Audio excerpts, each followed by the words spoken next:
ayan, magpapakulo na tayo ng tubig at saka natin lalagay ang mga ingredients. So now, kumulo na po yung ating tubig. So lalagyan na po natin ang ating sibuyas.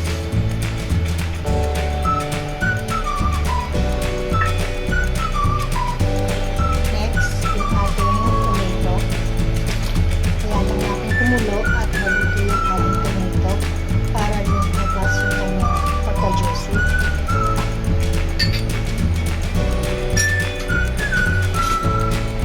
So, yan lang din po natin yung kumulo.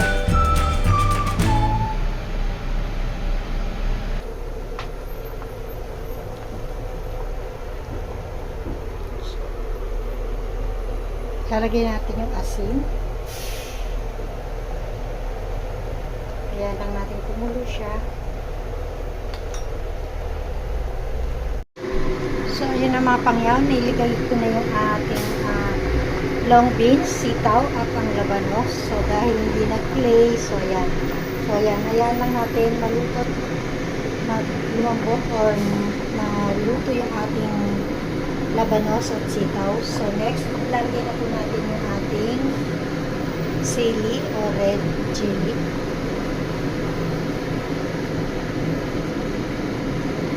So, kung makikita nyo yung ating tomato na juicy na siya. So, yan.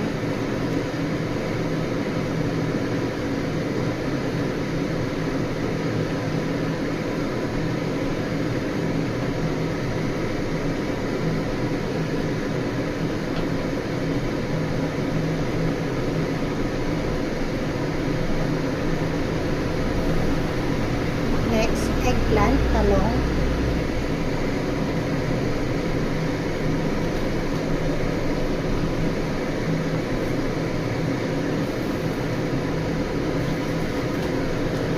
So, napakasimple lang to mga pangyaw. So, ayan. Sa mga bago po natin dyan, kung hindi pa po kayo nakakasubscribe sa aking channel, don't forget to like and share and please click the notification bell para ma-update kayo na meron akong latest na recipe or menu. So, ayun, sa mga pangyaw po natin dyan.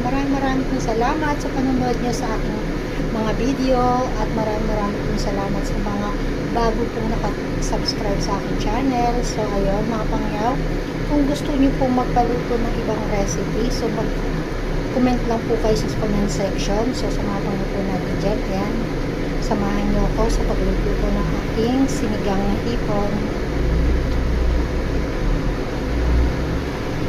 So, ito na po yung ating main ingredient. Lalagyan na po natin yung ating hipon. So, kung makikita nyo, napakalaki.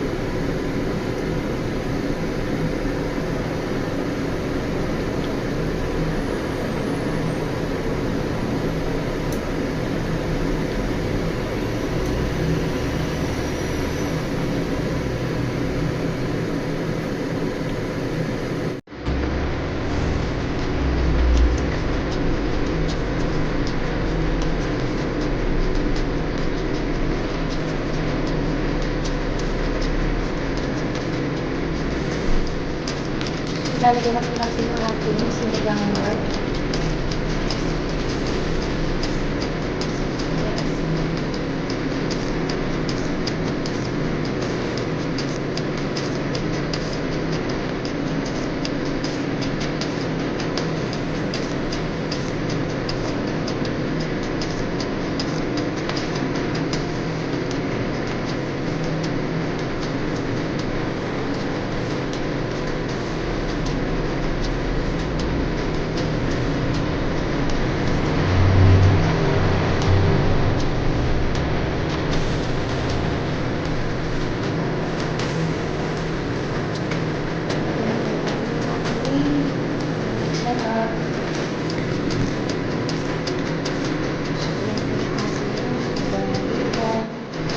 Ayan ang mga pangyaw.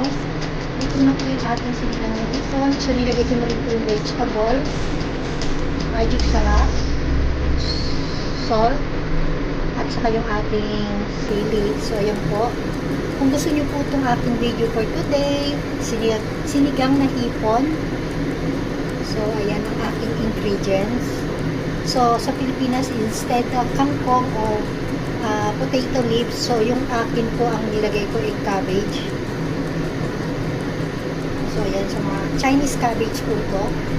So, yan sa mga pangyaw po natin dyan. Kung like niyo po to, please like and share. At kung meron po kayong gusto paluto o new recipes, so just write on the comment section mga pangyaw.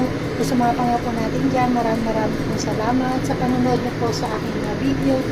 At maraming pong salamat sa subscribe sa aking channel. At pakiclick nyo na rin po ang aking notification bell para ma-update kayo na may every time na meron po akong latest upload. So, sa mga pangyaw po natin dyan, maraming pong salamat. God bless to all and always be safe, love and peace to everyone. Bye! See you on my next vlog. Bye-bye!